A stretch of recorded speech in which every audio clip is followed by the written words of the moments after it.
मैं सबका खैर मकदम करता हूँ, वेलकम करता हूँ इस वाली क्लास में। तो इससे पहले वाली क्लास में, जो पहली क्लास थी, उसमें हमने सीखा कि आर्टिकल होता क्या है।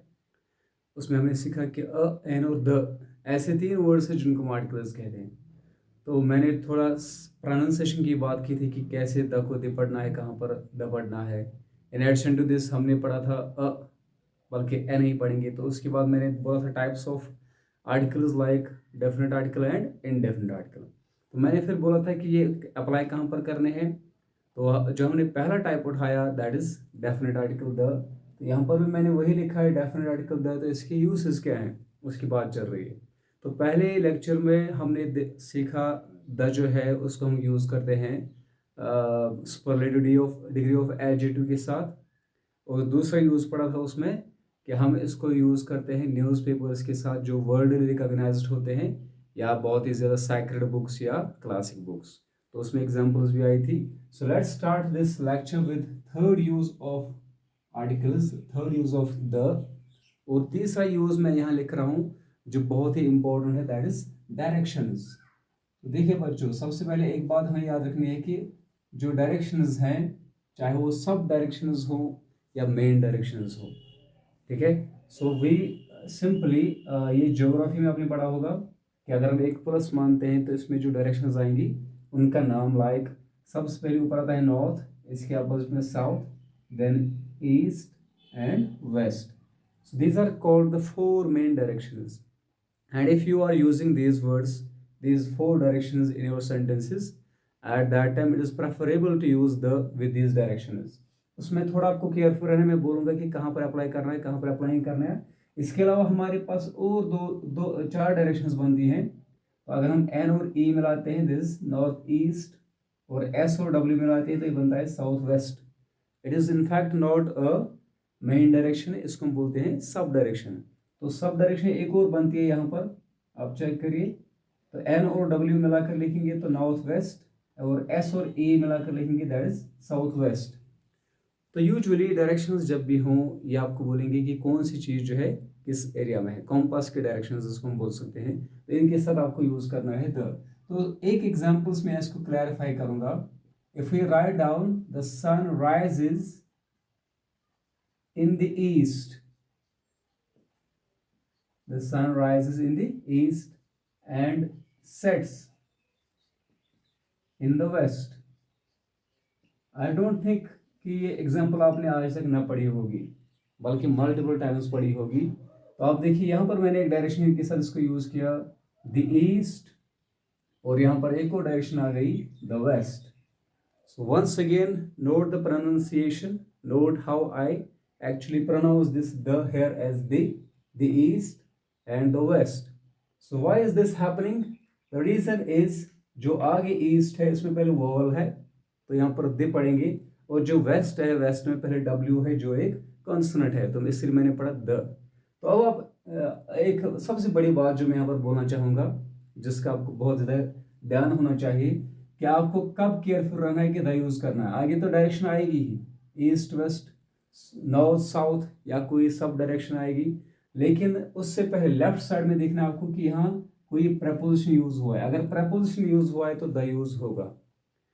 तो on, in, at, of, with, without, ठीक है, beside, near, behind, in front of, ऐसे बहुत सारे मतलब वर्ड्स हैं जिनको हम बोलते हैं प्रपोजिशंस। तो अगर प्रपोजिशन होगा आगे, यूजुअली हम द यूज करते हैं इसके साथ। याद रखिए, पहले प्रपोजिशन होना चाहिए, दूसरा ब्लैंक, और तीसरा होना चाहिए डायरेक्शन। तो जब डायरेक्शन हो और यहाँ से लेफ्ट साइड में क्या हो, ब्लैंक के लेफ्ट साइड में हो एक प्रपोजिशन, तो फिर आपको द यूज करना होगा। ऐसे यहाँ पर आप चेक करिए, यहाँ पर आ गई डायरेक्शन, यहाँ पर आ गया प्रपोजिशन, और बीच में ब्लैंक है तो मैंने यूज किया द वेस्ट, ठीक है। तो एक और एग्जांपल अगर मैं यहाँ पर इसको क्लैरिफाई करूंगा, let me cite one more example. अगर हम कहेंगे जो इंडिया कंट्री है तो लिखेंगे India lies to the south, to the south of China. So you can check globe or maybe a physical map for this. आप देखिए जो इंडिया है, it lies to the south of China. तो जब हम दो लैंड फॉर्म्स का comparison करेंगे हैं, हम टू यूज करते हैं उसके साथ, लेकिन टू भी एक प्रपोजिशन है। अगर हम लिखते India lies in the south of China, वो भी किसी हद तक ठीक था, लेकिन जब हम कंपैरिजन करते हैं इंडिया और चाइना का, हमने लैंड फॉर्म्स का कंपैरिजन किया इन दो कंट्रीज का, तो जब कंपैरिजन हो with reference to the location, तो उसके साथ हम द यूज करते हैं, द साउथ। तो साउथ अगर आप चेक करें इज नेम ऑफ डायरेक्शन, और यहाँ पर ब्लैंक है और लेफ्ट साइड में एक प्रपोजिशन है। So in these cases you have to use the with them, ठीक है। तो अगर एक वर्ब आता है, मिसाल के तौर पर मैं किसी को बोलता हूं कि आप लेफ्ट जाओ राइट जाओ, तो मैं कहूंगा कीप लेफ्ट, कीप राइट। तो आप देखिए जो लेफ्ट आ गया, एक सेकंड, तो ऐसे मतलब हम ईस्ट वेस्ट नॉर्थ लिख सकते हैं, ठीक है। तो गो ईस्ट, फॉर इंस्टेंस अगर हम कहेंगे गो ईस्ट, तो लेफ्ट भी एक डायरेक्शन है, लेकिन उसमें इस डायरेक्शन का नाम नहीं आया, that's why I have said this example, go east go west. लेकिन जब आप देखेंगे तो इस डायरेक्शन से पहले एक वर्ब आता है, so when we use verb with them at that time, अगर लेफ्ट साइड में वर्ब होगा तो वर्ब में क्या रहना है, केयरफुल रहना है कि आपको उस वक्त द यूज नहीं करना है। द उस केस में यूज होगा जब लेफ्ट साइड से ब्लैंक लेफ्ट साइड में क्या होगा, एक preposition. So let's move to fourth use now. तो फोर्थ यूज की बात करेंगे, ये था डायरेक्शंस, तो डायरेक्शंस के साथ आप यूज करेंगे द, और लेट मी साइड वन मोर यूज, मैं आपको एक्सप्लेन करूंगा एक और यूज उसके साथ, और इस यूज का हम यहां पर लिखेंगे musical instruments.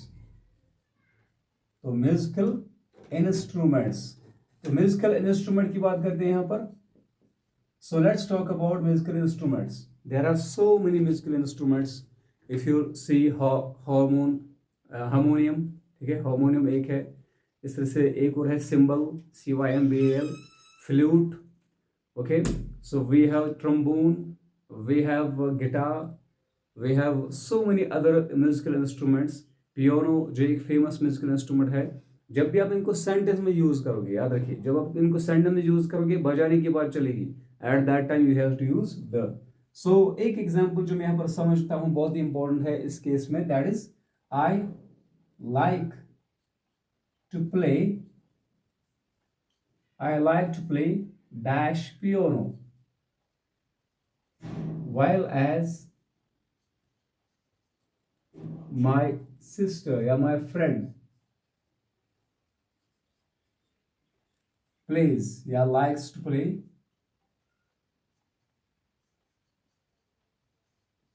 dash guitar. So if we look in this example clearly, तो यहाँ पर इस एग्जाम्पल में आप देखिए हमने दो म्यूजिकल इंस्ट्रूमेंट्स लाए, piano and guitar. So when we use these musical instruments in sentences and you are actually talking about their playing, कि आप उनको बजाते हैं कोई और बजाता है, at that time use the with them, ठीक है। तो म्यूजिकल इंस्ट्रूमेंट्स के साथ यूज करना है the। Let's move to fifth one।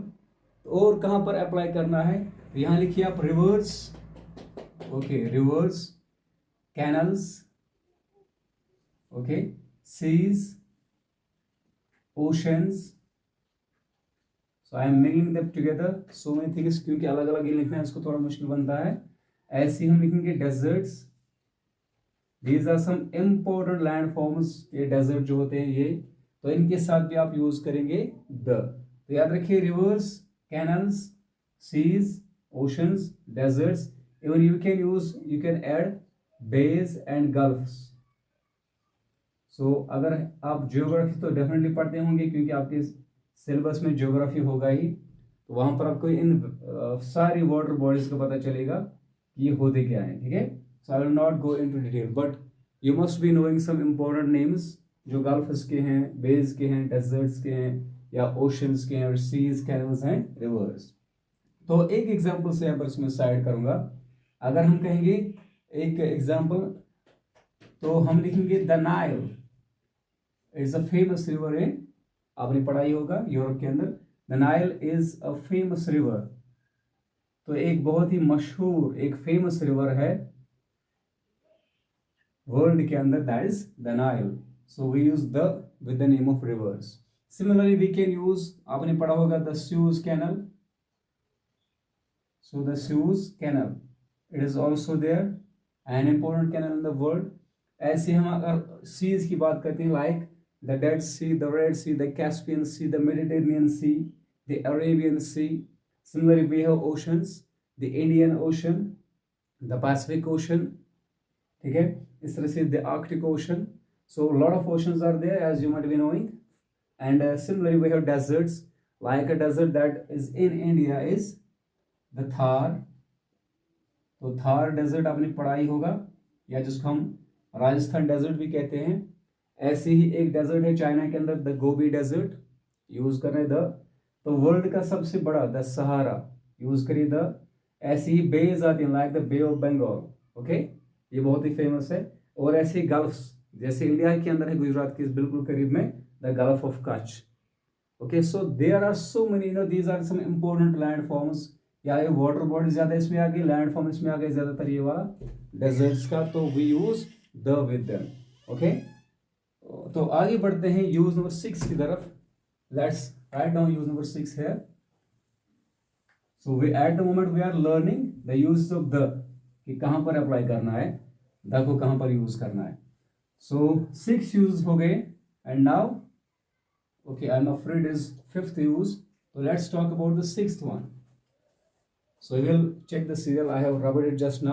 You will check the serial कि इसको इसके बाद कौन सा serial है, 6 है कि 7. तो आगे बढ़ते हैं हम. लिखते हैं यहाँ पर इसका 6 use, that is the is used with nouns या things लिखेंगे यहाँ पर. आप इसको nouns भी लिख सकते हैं और things भी यूज कर सकते हैं. one in kind. ये वन इन काइंड मतलब क्या होता है, मैं समझाऊंगा इसको. इसको आप ब्रैकेट में लिखेंगे एक और word, that is unique things. Unique things. तो देखिए, कोई चीज ऐसी है जो एक ही है, बहुत सारे अवेलेबल नहीं है. ओनली वन इन काइंड मतलब अवेलेबल नहीं है उनका दूसरा, तो वो एक ही है. लाइक अगर हम if we talk about the sun, तो कहेंगे the sun is a big star. The sun is a big star. So if we talk about the sun, it is in fact a single star that showers so much light and heat upon the earth. और हम ऐसे और बहुत सारे सूरज नहीं देखते आसमान के अंदर, बल्कि एक ही देखते हैं. So this is thing one in kind. ऐसे हम कहेंगे शाबाश, the earth revolves around the sun. Okay, so what do these things suggest? हमने यहाँ पर the earth लिखा और the sun लिखा, तो क्यों क्या हमने the use, the earth, the sun, या यहाँ पर भी the sun लिखा? Because sun, earth, they are actually things one in kind. We don't have many. अगर हम planets की बात करते हैं तो कोई भी planet earth की जैसा नहीं है. It is unique in itself. The blue planet that sustains life. Mercury की बात करते हैं, is the planet that is in liquid form. Okay, तो आपने पढ़ा होगा इसके सामने. अगर वीनस की बात करते हैं, द वीनस सबसे ब्राइटेस्ट, ठीक है. और ऐसे ही अगर हम बात करते हैं मार्स की, ठीक है, द रेड प्लेनेट, तो थोड़ा रेडिश कलर में है. ऐसे ही जुपिटर की बात करते हैं, the Jupiter because the biggest, कोई और इतना बड़ा नहीं है और उसकी बहुत सारी मून्स भी हैं. ये आपने पढ़ा होगा. So they are actually things one in kind. Okay, तो लिखेंगे एक और example. Birds fly in the sky. हालांकि स्काई अलग है, लेकिन स्पेस को भी हम यहाँ पर इस अंदर से ले सकते हैं. तो ये भी एक यूनिक है sky, the blue sky, because it is only one, not many are available. Okay, तो उसके बाद हम 7th यूज की तरफ बढ़ते हैं. ये था थिंग्स वन इन काइंड. तो हम आगे बढ़ते हैं एक और यूज की तरफ. तो लिखेंगे यहाँ पर हम countries having plural names. Countries having plural names. तो बहुत सारी कंट्रीज हैं वर्ल्ड के अंदर जिनका नाम जो है वो प्लूरल लगता है, मतलब उनके एंड में एस होता है. I will cite some examples. Okay, तो more than 205 countries are at the moment in the world. अगर आप चेक करेंगे तो हर एक कंट्री जो है उसके एंड में एस नहीं आता है. Let's talk about India. ये एंड होता है ए से. Pakistan, it ends with N. Similarly, China ends with A. Okay? लेकिन अगर हम लिखेंगे भी, ये वाला कंट्री का नाम मैं लिख रहा हूँ, इसके साथ द यूज आएगा, तो लिखेंगे द नेदरलैंड्स। तो नीदरलैंड्स भी पढ़ सकते हैं, नेदरलैंड्स भी, द नेदरलैंड्स। तो इसके साथ द यूज होगा बिकॉज एंड में अब देखते हैं एस। लगता है जैसे नेदरलैंड एक है और नेदरलैंड्स बहुत सारे, like book books, marker markers, phone phones, teacher teachers. ऐसे लगता है Netherland Netherlands, but is in fact name of a country, but it ends with an s, so it gives a realization as if the name is plural। तो ऐसी countries के साथ use करो the. ऐसे हम लिखेंगे द फिलीपींस, तो Philippines नहीं पढ़ना है, Philippines. why do we add with the with Philippines? Why do we use the with Philippines? Because it also ends with s, is it appears as if the name itself is a plural, and in fact it is not plural, लेकिन end होता है इसके साथ। तो ऐसे हम बात करेंगे एक और ऐसी कंट्री की जिसके लास्ट में एस आता है, that is the West Indies. Not all the countries in the world end with S, but these are some countries that end with S, and it is preferable grammatically कि आप इनके साथ the use करो। तो मैंने 3 examples दी, the Netherlands, the Philippines, the West Indies. So let's forge ahead.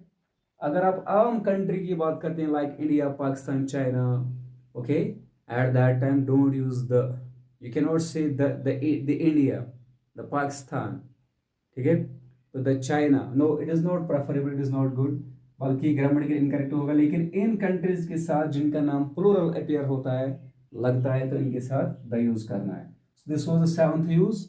Let's talk about the 8th one now, move ahead. So we have plenty use of the, इसी के साथ जुड़ा है एक और, मैं आपसे भी शेयर कर रहा हूं वो भी। तो आगे बढ़ेंगे हम 8th यूज की तरफ। So if I write down here 8th use जो इसका है वो है द इज यूज्ड, ये भी प्लेसेस के साथ ही है, तो लिखेंगे the is used with places. यहां मैंने प्लेसेस लिखा, कंट्रीज नहीं लिखा, ठीक है। The is used with places which have descriptive names। तो descriptive names हमें समझना ये होता क्या है। Okay, so some places are there in the world that have descriptive names। तो descriptive होता है जिसको आप describe कर सकते हो, आप उसको आराम से describe कर सकते हो। Okay, so I will cite some examples, और इनको आप describe करोगे इन places को। अगर मैं लिखूंगा अभी USA, you can even use a full stop between among these letters, ये full stop की यूज में भी आता है, ठीक है। तो अगर हम कहेंगे USA की बात, तो the USA, क्यों? क्योंकि आप यू को डिस्क्राइब कर सकते हैं, यूनाइटेड स्टेट्स ऑफ अमेरिका। तो जो नाम आप डिस्क्राइब कर सकते हो उसके साथ द यूज करो, ठीक है। आगे बढ़ेंगे, द UK, तो ये आपको पता ही होगा, the United kingdom, okay.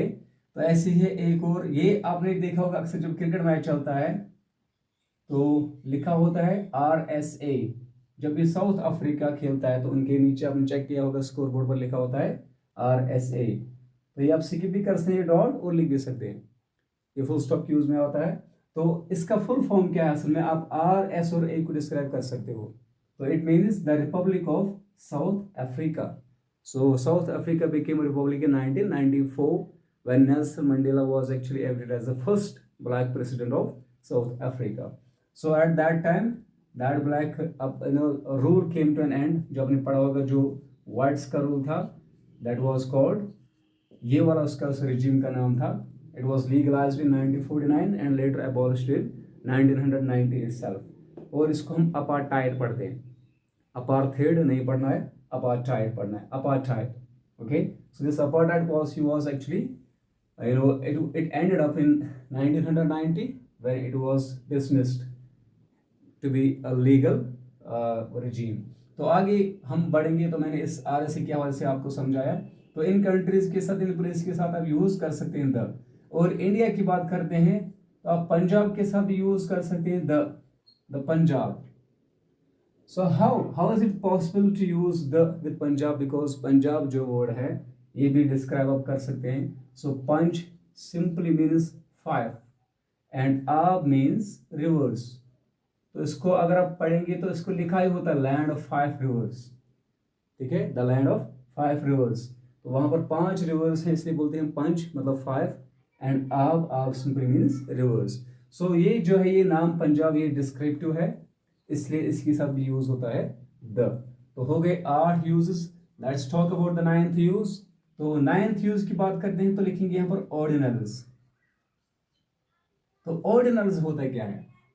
Ordinals ऐसे वर्ड्स होते हैं जो आपको बोलेंगे रैंक, ठीक है, रैंक, या इसको हम पोजीशन भी बोल सकते हैं। तो रैंक या पोजीशन का हवाले से क्या बोलना होता है मैं आपको समझाऊंगा।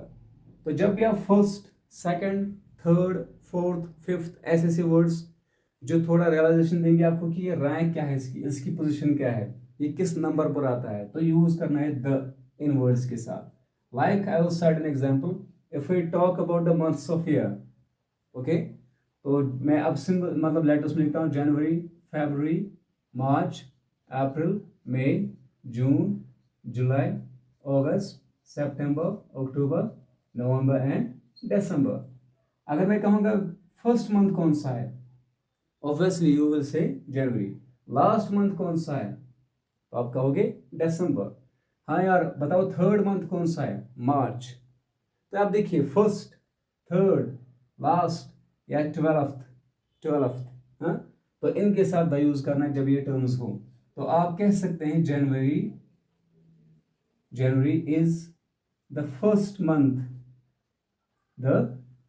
First month of a year. तो इन ईयर भी कह सकते हैं, ऑफ ए ईयर भी। So January is the first month of a year. तो अब देखिए फर्स्ट जो है इट शोज इट्स रैंक कि आउट ऑफ 12 इसका रैंक क्या है, ये किस नंबर पर आता है, तो ये फर्स्ट नंबर पर आता है। ऐसे अगर आप कहेंगे मार्च जो है तो हम कहेंगे March is the third month in a year या ऑफ ए ईयर, ठीक है। तो ऐसे आप कह सकते हैं, इनके साथ द यूज होता है। तो जब भी इन ऑर्डिनल्स को हम यूज करते हैं, इन ऑर्डिनल्स के साथ भी आपको यूज करना है द। सो इसमें लास्ट भी आ सकता है। देखिए इस सीरीज में जो नाम है 12 नेम्स, इसमें लास्ट में आता है दिसंबर। तो ये 12th भी इसका सीरियल है और ये लास्ट भी है, तो आप कैसे द लास्ट या the 12th। So this was about ordinals. तो हमने अब तक सीखे लगभग 9 यूजेस। तो 10th यूज की तरफ हम बढ़ते हैं। Let's talk about the 10th use now. तो हम 10th यूज की तरफ बढ़ते हैं। Give me some second so that I can rub this board and लिखते हैं यहाँ पर 10th यूजेस का।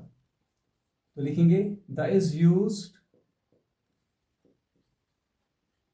with nouns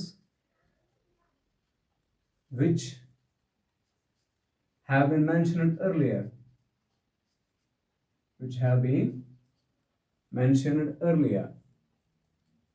तो मेंशन होता है जिक्र करना। अर्लियर आपको पता ही है, जिसका पहले जिक्र आया हो।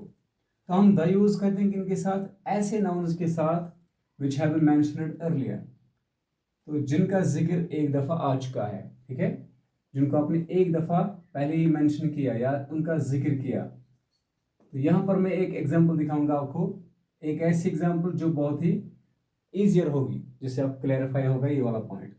तो आप देखिए मैं एक नैरेटिव से इसको एक थोड़ा स्टोरी के अंदाज में लिखेंगे हम। तो हम कहेंगे once upon a time there was dash crow. तो हम बोल रहे हैं कि एक क्रो था एक टाइम, हाँ, तो फिर इसी को रिपीट करेंगे, dash crow was very thirsty. तो आपने वो थर्स्टी क्रो की स्टोरी पढ़ी होगी, या necessity is the mother of invention, या where there is a will there is a way. तो एक इसम का नैरेटिव एक स्टोरी आपने पढ़ी होगी वहां पर। अगर हम क्रो को मेंशन करते हैं, यहाँ पर इसका पहली दफा जिक्र हो रहा है, once upon a time there was dash crow.